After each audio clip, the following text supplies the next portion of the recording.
नमस्कार उज्जैन, मैं हूं आकांक्षा पिवाल और आप देख रहे हैं अभय न्यूज का 28 अक्टूबर शनिवार का बुलेटिन। खबरों की ओर आगे बढ़ेंगे, लेकिन उसके पहले एक नजर हेडलाइंस पर।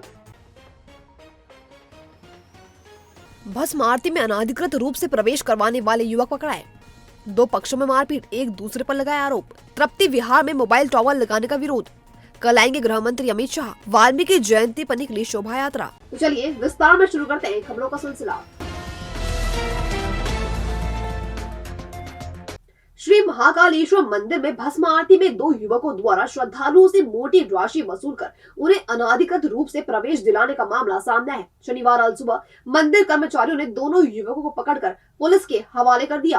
पुलिस ने मामले में दोनों युवकों पर प्रतिबंधात्मक धाराओं में कार्रवाई की है। बहरहाल मंदिर के सुरक्षा गार्ड्स, पुलिस और मंदिर कर्मचारियों की मौजूदगी के बावजूद इस तरह की घटनाएं कई सवालों को जन्म देती है। दरअसल श्री महाकाल लोक बनने के बाद से ही श्री महाकालेश्वर मंदिर में देश भर से बड़ी संख्या में श्रद्धालु दर्शन के लिए पहुंच रहे हैं, लेकिन इसके साथ ही ठग भी सक्रिय हो गए हैं, जो तरह तरह से दर्शनार्थियों को चूना लगा रहे हैं। ताजा मामले में कुछ ऐसा ही हुआ। मंदिर कर्मचारियों ने शनिवार तड़के सुनील वर्मा निवासी अवंतीपुरा और अनिल प्रजापत निवासी ज्ञान टेकरा को पकड़ा, जो भस्म आरती में श्रद्धालुओं को अनाधिकृत रूप से प्रवेश करवा रहे थे। इसके बाद उन्हें महाकाल पुलिस के हवाले किया गया। दोनों युवक ऐसे श्रद्धालुओं को ढूंढते थे जिन्हें भस्म आरती के लिए अनुमति नहीं मिली हो। इसके बाद चलित भस्म आरती के नाम पर उन्हें ठगते थे। मामले में सीएसपी ओपी मिश्रा ने जांच के बाद आरोपियों के साथ जो भी इस गोरख धंधे में शामिल है उन्हें भी पकड़ने की बात की है। अभी रात्रि में हमारी जो रात्रि गश्त टीम थी और महाकाल मंदिर में चलने वाली भस्म आरती को चेक कर रहे थे। उस दौरान दो लड़के मिले, एक सुनील वर्मा और अनिल प्रजापत, जो कुछ लोगों को बिना टिकट के ही लाइन में एंट्री करवा रहे थे। तो इस बात को संज्ञान में लेते हुए उनको थाने पर लाया गया है। उनको पूछताछ की जा रही है और उनके संबंध में महाकाल मंदिर प्रशासन समिति को भी सूचित किया गया है। उनके द्वारा भी जो भी एप्लीकेशन भेजा गया है उसके आधार पर संबंधित पर कार्रवाई की गई है। अभी हमारी जो आईओ हैं वो संबंधित के अकाउंट्स वगैरह और जो भी चीज़ें हैं उनका फ़ोन डिटेल्स वगैरह की जांच कर रहे हैं। जो भी चीज़ें सामने आएंगी वो केस डायरी में सम्मिलित की जाएंगी। विधानसभा चुनाव में बीजेपी प्रत्याशियों के समर्थन में आम सभा लेने और भगवान महाकाल के दर्शन करने 29 अक्टूबर को उज्जैन आ रहे गृह मंत्री अमित शाह के दौरे को लेकर शनिवार को पुलिस कंट्रोल रूम में आईजी संतोष कुमार सिंह ने जिले भर के पुलिस अधिकारियों की बैठक ली। उन्होंने सुरक्षा व्यवस्था के संबंध में जरूरी निर्देश भी दिए। एसपी सचिन शर्मा ने बताया कि कार्यक्रम के दौरान सुरक्षा की कमान 1500 पुलिस कर्मियों के हाथों में होगी। बैठक के दौरान सभी अधिकारियों को अत्याधुनिक टेट्रा सेट भी वितरित किए गए। अल्ट्रा हाई फ्रिक्वेंसी के यह रेडियो सेट पूरे प्रदेश में केवल उज्जैन पुलिस के पास ही है। पिछले सिंहस्थ के दौरान भी पुलिस ने इन टेट्रा सेट का उपयोग किया था। गृह मंत्री अमित शाह की सभा के दौरान सभी अधिकारी कम्युनिकेशन के लिए इसी सेट का उपयोग करेंगे। आपको बता दें कि गृह मंत्री अमित शाह रविवार शाम 5:30 बजे उज्जैन पहुंचेंगे। सबसे पहले वे भगवान महाकाल के दर्शन करेंगे। इसके बाद शहीद पार्क पर आम सभा को संबोधित करेंगे। आपको बता दें कि इसके पहले यह सभा टावर चौक पर होने वाली थी। उज्जैन जिले में कल प्रस्तावित जो वीआईपी विजिट है उसको लेके ऑफिसर्स को ब्रीफ किया गया है और जो तमाम सुरक्षा के दृष्टिकोण से व्यवस्थाएं लगाई जाती है उस हिसाब से कार्रवाई की जा रही है। इसमें प्रमुख तौर पर कोई ट्रैफिक प्लान चेंज नहीं किया गया है और जो भी मुख्य बिंदु रहेंगे वो विज्ञप्ति के माध्यम से जारी कर दिए जाएंगे और इसमें जो फोर्स है उसकी ब्रीफिंग वगैरह करके जिस हिसाब से पूर्व की व्यवस्थाएं लगती आएंगी उस हिसाब से कार्रवाई की जाएगी। लगभग 1500 के आसपास का बल इसमें लगेगा।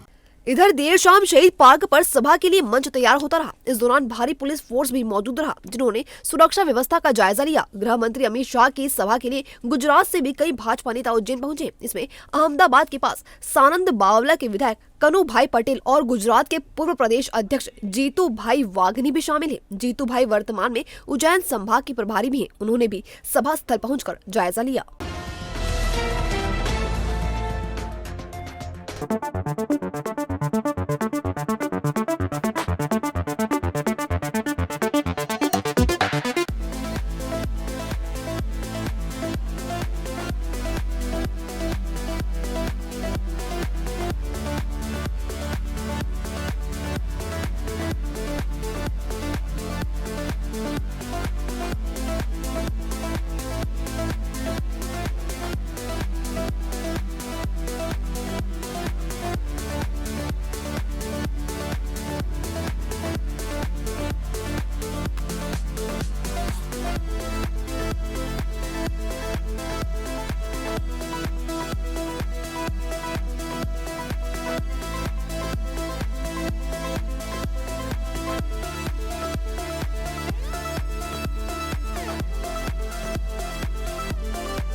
मुनीनगर में रहने वाले एक परिवार और व्यास नगर में रहने वाले डीआईजी के भतीजे के बीच 2 दिन पहले हुए विवाद के बाद शुक्रवार रात फिर मारपीट हो गई। मामले में जहां एक पक्ष ने एसपी ऑफिस में आवेदन देकर सुरक्षा की गुहार लगाई तो दूसरे पक्ष ने नानाखेड़ा थाने में आवेदन देकर कार्रवाई की मांग की है। दरअसल मुनीनगर निवासी वर्षा पिता भगवान सिंह के घर के सामने 25 अक्टूबर रात 10:30 बजे व्यास नगर निवासी शिखर पिता राजेंद्र सोलंकी शराब पीकर गाली गलौज कर रहा था। जब वर्षा सिंह उनके 43 वर्षीय भाई मुकेश और 80 वर्षीय मां कृष्णा बाई ने उन्हें ऐसा करने से रोका तो उन्होंने न सिर्फ घर पर पथराव किया बल्कि अंदर घुसकर महिलाओं के साथ जमकर मारपीट की। इतना ही नहीं, आंगन में रखा ऑटो भी फोड़ दिया। मामले में नानाखेड़ा पुलिस ने दोनों पक्षों की ओर से क्रॉस कायमी की है। इसके बाद 27 अक्टूबर को एक बार फिर दोनों पक्ष आमने सामने हो गए, जिसके बाद शनिवार दोपहर वर्षा सिंह ने एसपी ऑफिस पहुंचकर आवेदन दिया, जिसमें एएसपी जयंत सिंह राठौर ने नानाखेड़ा थाने को उचित कार्रवाई करने के निर्देश दिए हैं।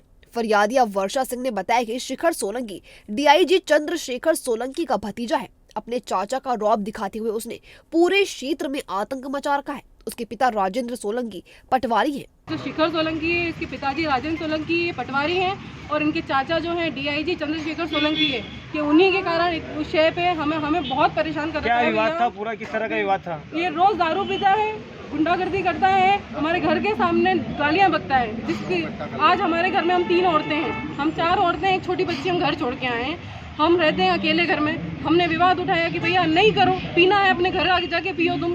तो उस बात पे कि भाई मैं तो पीऊंगा, तुम्हारी क्या औकात कि तुम मुझे बंद करो। हाँ, तुम की क्या औकात क्यों कि तुम मुझे मना करो। 2 दिन पहले भी आपके साथ मारपीट हुई? 2 दिन पहले भी ये मारपीट हुई। मेरी मम्मी की स्कैल्प में इंजरी है, इनका एमएलसी भी कराया गया, मेरा भी एमएलसी कराया गया, मेरे भाई का भी एमएलसी कराया गया। हम 3 और कल ही डिस्चार्ज हुए 2 दिन एडमिट होने के बाद। फिर कल भी इन्होंने उसके बावजूद भी रात को पूरा प्रशासन उनकी मदद कर रहा है। इसके यही तो है, तभी तो वो रात को हमारे घर में गुंडे लेके घुस गया। साहब से मिले आप? क्या कहा इन्होंने? साहब ने हमें कहा है कि संबंधित थाने को फोन लगाया और उन्होंने कहा है कि दोनों की कार्रवाई की जाए। कौन से थाने का मामला? कहाँ पर रहते हैं आप? क्या है थाने के मामला है, हम मुनीनगर 49 वार्ड में रहते हैं। वो सामने वाली पट्टी व्यासनगर में रहता है। इधर शाम करीब 4:30 बजे दूसरे पक्ष से शिखर सोलंकी भी अपने पड़ोसियों के साथ शिकायत लेकर नानाखेड़ा थाने पहुंच गया। उसने वर्षा सिंह द्वारा लगाए गए आरोपों को झूठा बताया और कहा कि विवाद 2 दिन पहले हुआ था, जिसकी शिकायत भी नानाखेड़ा थाने में की गई थी। शुक्रवार रात उन्हें समझाने गया था और राजीनामा करने की बात भी की थी, लेकिन वर्षा सिंह, उसके भाई राजू और उनकी मां कृष्णा बाई ने अचानक हमला कर दिया। विवाद होता देख बबीता मरमट सहित व्यास नगर के अन्य रहवासी बीच बचाव करने आए तो उनके साथ भी हाथापाई की गई। व्यास नगर के रहवासियों ने थाने में आवेदन देकर वर्षा सिंह, राजू और कृष्णाबाई के खिलाफ कार्रवाई की मांग की है। हमारा विवाद 2 दिन पहले हुआ था, जिसकी एफआईआर मैंने नानाखेड़ा थाने में दर्ज करी थी। अब मैं जैसे डिस्चार्ज होकर घर आया तो फिर उसने रात को उसकी बहन और माँ को लेकर हमला करा। उस बीच बचाव में मैंने घर पे जाना हुआ और समझाना हुआ कि भैया हम राजीनामा करने को तैयार हैं, आपसे बोलने आया हूं, लेकिन उसने इस बहाने से बुला के मुझे फिर पीछे से वार करा, जिसमें मुझे चोट आई है। आप कुछ दिन 2 दिन पहले भी जो है कि आपके विवाद हुआ था, उसमें कौन कौन घायल हुआ था और क्या पूरा विवाद था? उस विवाद में मैं, मेरे घर वाले, मेरे बुआ जी, मेरे पिताजी, ये तीनों जने घायल हुए थे। और साथ में उसकी माँ राजू नामक व्यक्ति की माँ और उसकी बहन वर्षा, ये दोनों से पीछे से पत्थर मारे हैं इन्होंने, जिसकी रिपोर्ट मेडिकल में, सिविल में है। सामने वाले पक्ष ने एक वीडियो भी जारी बताया है जिसमें कुछ लोग उनके घर में जाते हुए दिखाई दे रहे हैं। जी। कौन लोग हैं वो लोग? क्या नहीं, वो लोग वो मैं नहीं जानता, राहगीर थे जो सिर्फ भी बचाव में गए हैं, वो सिर्फ समझाने गए हैं, उनको कोई मतलब नहीं था, वो पहचानते भी नहीं है, बस उन्होंने देखा कि यहाँ पे लड़ाई हो रही है तो सिर्फ बीच बचाव में आए। आप पर आरोप लग रहा है कि आप एक वरिष्ठ अधिकारी के परिजन हैं, इसलिए रोप दिखाकर? नहीं, बस यही कि एक माइनस पॉइंट हो जाता है कि ये वरिष्ठ अधिकारी के है तो हर बार मुझे बदनाम करने की कोशिश करता है। पहले भी उसने छेड़छाड़ का आरोप लगा रखा है मेरे पे। हाँ, आज यहाँ पर थाने पर आए, आप क्या शिकायत लेकर आए? यही कि मेरे साथ मारपीट करी गई, मैं अस्पताल से डिस्चार्ज होकर आया और गलत इल्जाम लगाते हैं। वाल्मीकि जयंती पर शनिवार को वाल्मीकि समाज द्वारा शोभा यात्रा निकाली गई, जिसमें छोटी छोटी बालिकाओं ने कर्तव्य दिखाए। दरअसल शोभा यात्रा की शुरुआत दोपहर 12:30 बजे क्षीर सागर से हुई, जिसमें बाल योगी उमेश नाथ जी महाराज, विधायक पारस जैन, शहर कांग्रेस अध्यक्ष रवि भदौरिया सहित गणमान्य जन शामिल हुए। शोभा यात्रा विभिन्न मार्गों से होते हुए वाल्मीकि धाम पहुंचकर समाप्त हुई। इस दौरान जगह जगह शोभा यात्रा का स्वागत किया गया और जुलूस में शामिल छोटे छोटे बच्चों ने कर्तव्य दिखाए। वाल्मीकि जिन्होंने महारामायण की रचना की है और रामायण के आधार पर ही मर्यादा पुरुषोत्तम भगवान श्री राम जी का संपूर्ण जीवन आधारित है। आज संपूर्ण राष्ट्र के वाल्मीकि धर्मानुयायी भक्तगण भगवान महर्षि वाल्मीकि जी की शोभा यात्रा, भंडारा, कथा, कीर्तन, प्रवचन और विभिन्न कार्यक्रमों के साथ उनको प्रणाम कर रहे हैं। हम पूरे देशवासी, प्रदेशवासी, नगरवासी, समस्त जनमानस को वाल्मीकि जयंती के पावन पवित्र पर्वों पर खूब सारी शुभकामना देते हैं। ढेर सारे आशीर्वाद के साथ सबके जीवन की मंगल कामना करते हैं। कितनी पुरानी परंपरा है यहाँ पर? प्राचीन काल की परंपरा भगवान महर्षि वाल्मीकि जी ने राम जी के जन्म से 60,000 वर्ष पूर्व रामायण की रचना कर दी थी। तो ये प्राचीन परंपरा है, ये कोई अभी कोई नवी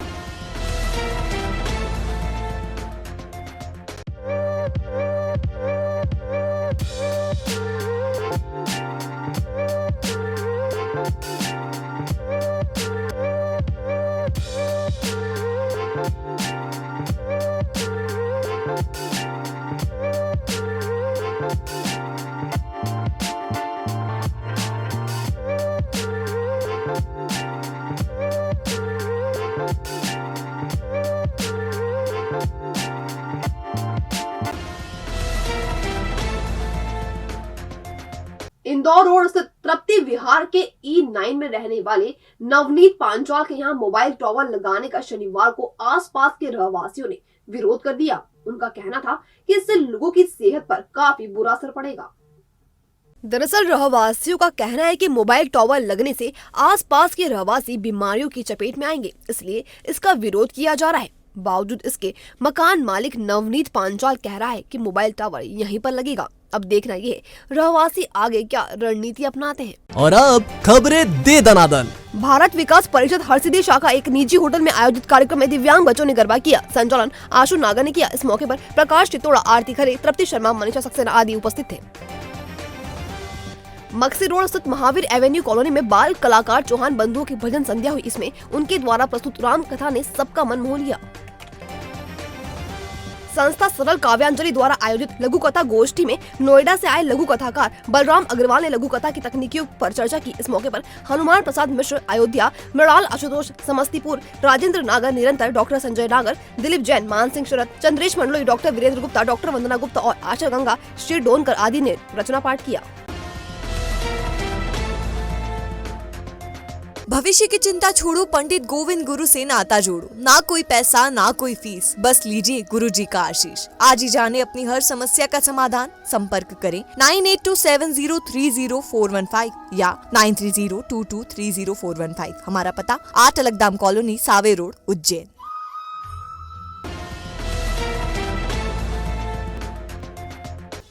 ये था वह न्यूज का आज का बुलेटिन। अगर खबरों को लेकर आपके पास कोई फीडबैक हो या कोई अन्य जानकारी हो तो हम तक कमेंट सेक्शन या इनबॉक्स के जरिए जरूर पहुंचाएं। फिर मुलाकात होगी नए बुलेटिन के साथ। तब तक के लिए नमस्कार।